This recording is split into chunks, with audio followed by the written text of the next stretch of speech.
Hello guys, আজকে আমি করবো একটা গাছকৌটো আর্ট। সকাল সকাল একটা বান্ধবীর ফোন আসলো, তো সে আমাকে বললো যে তার একটা বান্ধবী নাকি এরকম একটা গাছকৌটো আর্ট করে দিতে হবে। তো আমাকে বললো যে তুই কি পারবি। তো আমি বললাম ঠিক আছে, চেষ্টা করতে পারি, কারণ আমি তো এরকম ধরনের কাজ কখনো করিনি। যাই হোক, যতটা নার্ভাস ছিলাম আমি তার থেকে বেশি এক্সাইটেড ছিলাম এই কাজটাকে নিয়ে। তো বসে পড়লাম কাজটা নিয়ে। তখন বেলা 12টা বাজে, আর শেষ করতে করতে তো রাত 9টাই বেজে গেছে। মাঝখানে উঠেছিলাম 1 ঘন্টার জন্য, স্নান খাওয়া দাওয়া করে আবার বসে পড়েছি। তো ফার্স্টে আমি এখানে সাদা রঙ করে নিয়েছি পুরো। তারপরে আমি একটা পেন্সিল দিয়ে একটা ফেস ড্রয়িং করে নিয়েছিলাম। তারপর স্টেপ বাই স্টেপ আমি রঙ করছিলাম, যতটা আমার পক্ষে সম্ভব ততটা সুন্দর করার চেষ্টা করছিলাম।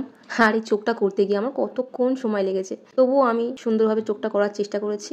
তোমরা বলেও কেমন হয়েছে। তার মধ্যে আবার আমাকে বারবার SMS করে দিদিটা জিজ্ঞেস করছিল যে তোমার কাজটা কেমন হচ্ছে, ভালো করে করো। মানে উনিও একটু নার্ভাস ছিলেন, যেহেতু উনি আগে একজনকে করতে দিয়েছিলেন, তার কাজটা নাকি তার ভালো লাগেনি। আমার উপর উনি অনেক ভরসা করে বসেছিলেন।